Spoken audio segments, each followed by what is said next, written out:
Nimunyemerere mbasuhuze mwebwe mudukunda mukadukurikira umunsi ku munsi tuje kubagezaho amakuru ari kuvugwa mu gihugu cy'u Rwanda ndetse no hanze yacyo akaba ari amakuru agezweho muri aka kanya. Nitwa Cesar bashimira kuba mwarakoze subscribe kuri channel yacu niba kandi ari ubwa mbere turebye kora subscribe kuri channel yacu Kayiti Zone nitwe twenyine tukugezaho amakuru agezweho kandi yihuse. Amakuru yacu ni munyemerere nyahere mu karere ka Gicumbi aho hari kuvugwa inkuru itari nziza ku muryango nyarwanda kuko hagaragara umukecuru witwa Mukandori ngo watwaye umugabo w'umukobwa we. Aya ngaya ni amahano. Mu makuru yacu kandi turababwira yuko Lieutenant General Poweta wari umukuru wa gatatu mu mutwe wa FDLR urwanya ubutegetsi bwa Repubulika y'u Rwanda. Uyu mutwe ukaba ukorera mu mashyamba ya Repubulika na Demokarasi ya Kongo yamaze kwitaba Imana ku itariki ya mbere y'uku kwezi turimo ndetse akaba yarashyinguwe kuri uyu munsi. Mu makuru yacu kandi turababwira yuko umunyamakuru ukomeye umaze igihe afungiye muri gereza ya Mageragere witwa Jean Paul Nkundineza ngo yaraye adishywe bikomeye n'abantu bamwe mu bo bafunganye ariko akaza kuba yazahuka cyase akaza kwenda gushira mu mwuka dore ko bivuga ko yakomerekejwe cyane ijisho ndetse akenda no gushira mu mwuka gusa yaje kuba yatabarwa. Bimwe muri ibi ngibi birimo biravugwa ku ikubitwa ry'uyu ndetse n'aba bose nimunyemerere nyuma y'akanya gato tuze tubibagezaho ku buryo burambuye bashimira kuba mwarakurikiranye channel yacu mugakora subscribe ariko kandi mbasaba no gutanga ibitekerezo muri comment. Nyuma y'akanya gato turagaruka tubagezaho izi nkuru ndetse n'izindi tutababwiye mu buryo burambuye.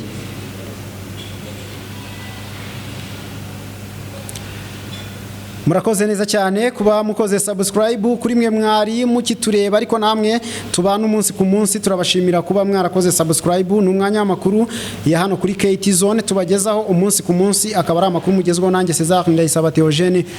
Makuru yacu twababwiye yuko turubagezeho inkuru irimo iravugirwa mu karere ka Gicumbi ni mu murenge wa Byumba. Ahangaha hari inkuru itari nziza ku bijyanye n'umuryango nyarwanda ariko kandi akaba ari inkuru iteye akumiro. Iyi nkuru iravugwamo umukecuru cyangwa se umudamu witwa Mukandori ufite umwana w'umukobwa witwa Maniduhaye ariko uyu Maniduhaye nawe akaba ari umugore warusanzwe afite umugabo. Baravugwaho rero inkuru itari nziza igiti ni inkuru umwana cyangwa se umwana w'uyu mubyeyi Mukandori yagaragarije ubwo yaganiraga n'umunyamakuru wa bwiza.com. yavugaga ko ngo yababajwe bikomeye cyane nuko nyina yamutwaye umugabo ndetse ngo ni igihemu gikomeye yamukoreye akaba atazi niba zigera amubabarira. Inkuru rero ukuntu iteye muri rusange ivuga yuko ngo uyu mwana w'umukobwa cyangwa se uyu mudamu turi kuvuga muri iyi nkuru ukiri muto ari we mwana w'uyu Mukandori ngo yaje gufatwa n'uburwayi bukomeye akaza kurwarira mu rugo ndetse nyina akaza kumurwaza. Ubwo nyina yazaga kumurwaza ngo indwara ntabwo yigize yoroha ndetse ngo yakomeje gufata indi ntera bigera ku rwego rw'uko ajyanwa mu bitaro. Nyuma yo gukurwa mu bitaro akaza kurwarira mu rugo yararwajwe na mama we umubyara ngo mama we umubyara yaje gucura umugambi w'uko ngo bamwohereza mu cyaro akajya kuba yabana n'ababyeyi akarwazwa n'ababyeyi be mu rugo avukamo. Nkuko byaje gucurwaho umugambi hagati y'uyu nyina w'uyu mwana w'umukobwa cyangwa se y'uyu mudamu ukiri mutoya nkuko twabyumvishe cyangwa se turimo turabibwirwa muri iyi nkuru bigaragara yuko ngo yari amaze kugira uko acudika n'umukwe we ariko ngo ntibyagaragarira mu maso y'uyu Maniduhaye wari urwaye. Maniduhaye ubwo yasabwaga rero gutwarwa kwa nyina na se aho avuka hariya mu murenge wa Byumba ho mu karere ka Gicumbi ngo yagiyeyo ararwara ngo ndetse anamara igihe kitari gito dore yuko ngo yarwariyeyo ibyumweru bigera kuri 2 byose arwajwe ariko ngo ubwo yari ari mu rugo arwaye nyina umubyara ngo yajyaga yinyabya yatangiye kujya yinyabya ngo agasubira mu rugo rwe ahangaha ngo akajya gusura umusore cyangwa se gusura uyu mugabo we ukiri muto. Uyu mugabo we ngo bakagirana ibihe byiza ngo dore yuko batindanaga igihe kinini. Abaturanyi ngo batangiye gukeka iby'umubano w'uyu mubyeyi wa Maniduhaye ndetse n'umukwe we ariko ngo bakagumya kubinuganuga ariko barabuze gihamya. Umunsi umwe kabaye mu ijoro ryo ku itariki ya 21 z'ukwezi kwa 12 hafi y'igihe Noheli ibereye ejo bundi, ngo haje kugaragara amakuru y'uko uyu mubyeyi Mukandori ngo yaba ari mu bihe byiza n'umukwe we, ndetse ngo umugabo we ari we papa wa Maniduhaye yihutira kubyumva, kuko ngo yari amaze igihe abakeka, ngo yagerageza no gutaha akabaza umugore impamvu yatashye akererewe, ngo akamubwira ko ngo yagiye mu isoko, ngo yava yagahitira mu masengesho, ngo ariko amakuru ya nyayo yo ngo yabaga yagiye kubonana n'umukwe we. Amakuru akomeza atubwira ko ngo ubwo uyu mubyeyi yari yagiye mu isoko guhaha ari kumwe n'umukwe we, ngo bari bameze nk'abantu bizihiwe kandi bagaragaza akanyamuneza ko bari mu rukundo, ngo uyu mugabo yaje kuba yahaguruka, umugabo wa Mukandori akaba ari nawe papa wa Maniduhaye, ngo yaje kuba yahaguruka ngo ajya gushakisha umugore we, ngo yaje kumusangana n'umukwe we ngo bizihiwe, ngo ahita abwira uyu musore cyangwa se abwira uyu mukwe we ati uramara iki na madamu wanjye, cyangwa se ati urakora iki n'umugore wanjye. Ngo nk'uko byabuze gica, ngo abaturage bahise bahurura, ndetse inkuru iba kimomo, bihita bigaragarira aho ngaho yuko ngo bari bari mu moshya, cyangwa se ngo n'ubundi basanzwe bafitanye umubano utoroheje cyangwa se utari hasi hagati yabo. Ibi ngibi ngo byatumye umugabo wa Mukandori ari we papa wa Maniduhaye ngo yidekarara, abwira abantu ko ngo ibi bimubabaje, kandi akaba atazi niba azongera kubana n'uyu mugore, ngo kuko ngibyo yakoze ni amahano, ngo kugira ngo abe yamwemerera bongere kubana, ngo keretse byibuze ahawe umuti n'abakuru, kandi ngo bakabimusabaho imbabazi iki kintu, ngo kuko yabonye ari amahano ndengakamere ngo mu muco ye, ndetse n'igihe yabereyeho ngo ntabwo yari yarigize abona amahano nk'aya ngaya umugore we yakoze. Ibyatangajwe na Maniduhaye avuga yuko ngo mama we umubyara yamuhemukiye ku rwego rukomeye cyane kubwo kumutwara umugabo, ngo kandi ngo atazigera mubabarira iki cyaha, ngo kuko ngo ntago byari birimo ubumuntu, ngo kandi kuba yaramutwaye umugabo ngo ni ibintu byagiye bigaragarira abantu benshi, ngo gusa we nyir'ubwite ntabwo yigize abibona kuko yari anarwaye, ngo si ikintu cyiza yamukoreye, ngo kandi kuba yaramutwaye umugabo bakaba bari basigaye bameze nk'ababana nk'abashakanye, ngo yirengagije isezerano yagiranye na papa wa Maniduhaye umubyara, nk'uko agaragaza ko ngo bari barashakanye byemewe n'amategeko ndetse baranasezeranye. Uyu mugabo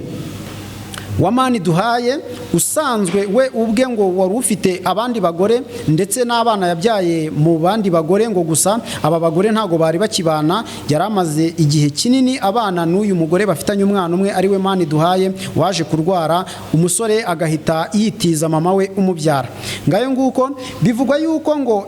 ibi ngibi biramutse bihamye uriya mugore ashobora gukurikiranwaho icyaha cy'ubusambanyi, kuko yari yarashakanye n'umugabo we mu buryo bwemewe n'amategeko, kandi ngo iki cyaha gishobora guhanwa kigahanishwa ingingo ibivugaho, ariyo ishobora kumuhana kuva byibuza ku mezi 6 kugera ku mwaka. Iki nicyo gihano ashobora kubona.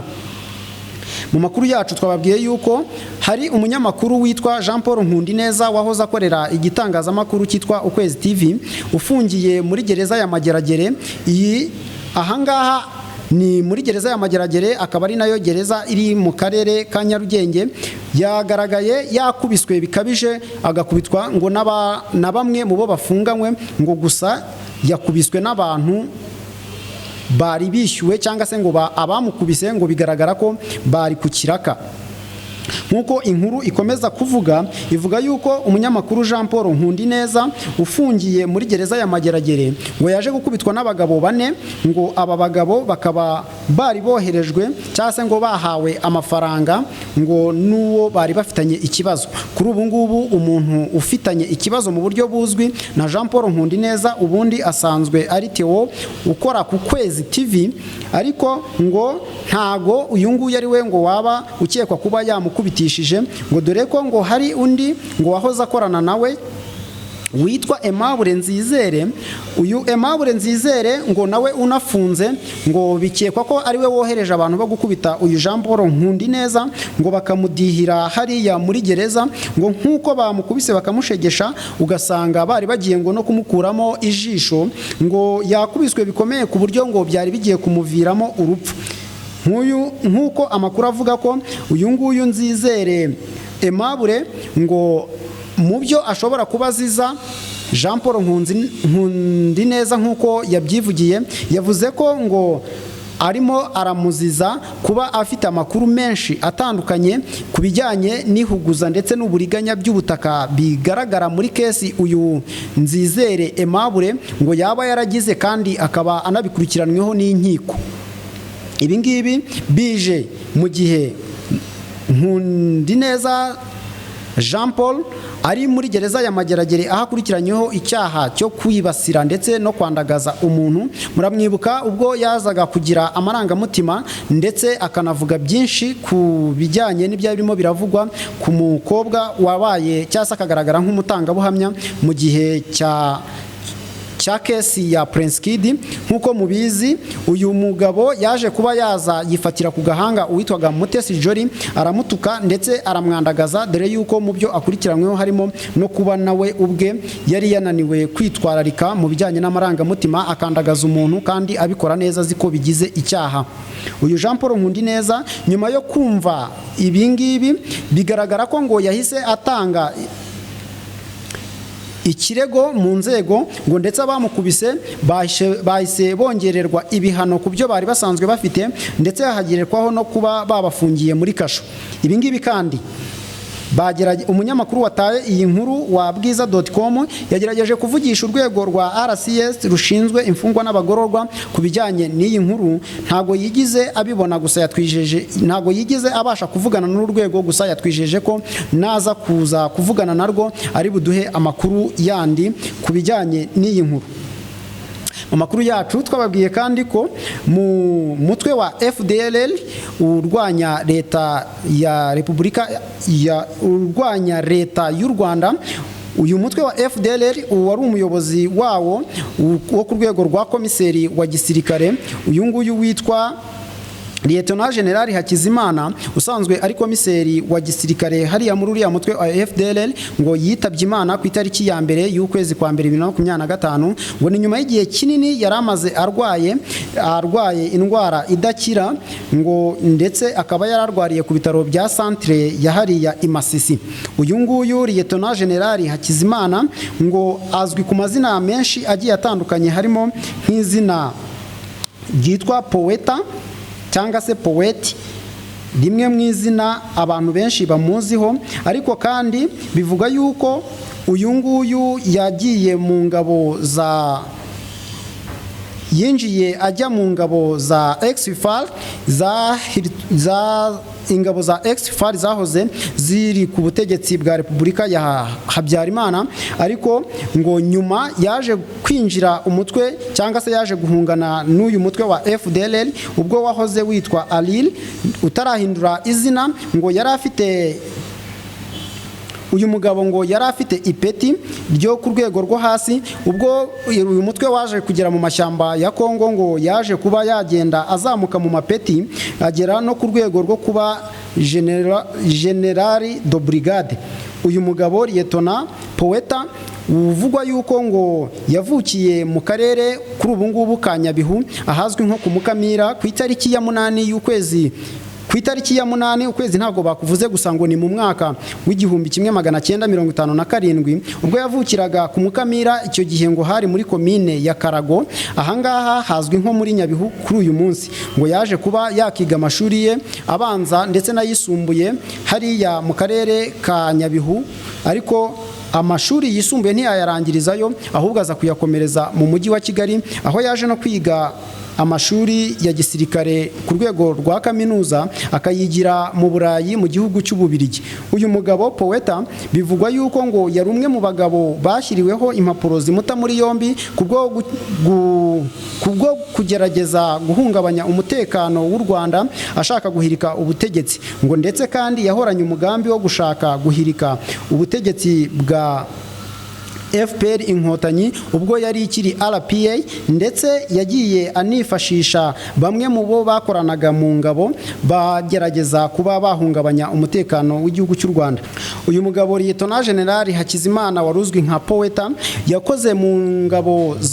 z'umutwe wa FDLR hariya mu mashyamba ya Kongo, dore yuko uyu mutwe wahoze witwa ALIR ndetse uza kuba wahinduka FDLR. Ubwo yari arimo gukora ngo yagiye azamuka mu mapeti gusa ahereye ku mapeti yo hasi, nk'uko bigaragara ko mu mwaka wa 2007 ngo yari afite ipeti rya General de Brigade, ariko nyuma y'imyaka 7 yaza kuba General Majoro oha byari mu mwaka wa 2019 ubwo yaje gukomereza ku ipeti rya General de Brigade Majoro. Yaje gukomeza kugenda akora imirimo myinshi igiye itandukanye, agera naho aba intasi yo umutwe wa FDLR ubwo yakoraga anashinzwe ubutasi. Yaje no guhagararira uyu mutwe, ariko kuri ubu ngubu ngo yari umwe muri batatu ba mbere bakomeye hariya mu mutwe wa FDLR urwanira mu mashyamba ya Repubulika Iharanira Demokarasi ya Kongo. Dore yuko yakoranaga n'abandi bazwi nka Lieutenant General Byiringiro Victor Rumuri uzwi nka Rumuri, ndetse n'undi wari perezida w'uyu mutwe ari we perezida uzwi nka Lieutenant General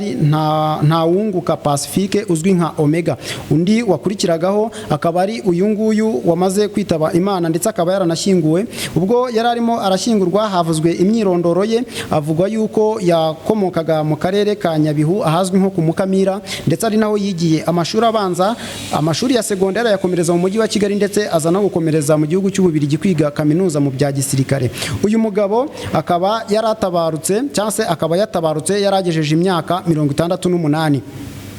Nshuti mudukunda, mukaba mwateza amatwi, mukaba mwanakomeje kureba kunyakira amashusho zanyu, reka munyemerere mbashimire kuba mwabanye natwe kuri aya makuru y'uyu munsi, ariko kandi mbifurize kumererwa neza no gutangirana umwaka ishya n'ihirwe. Mbashishikarize gukomeza kureba televiziyo yacu mu makuru yacu tugiye gukurikizaho. Ntago turi butinde, tugiye kwa uploadinga indi video iraba ikubiriyemo amakuru ashyushye kandi agezweho.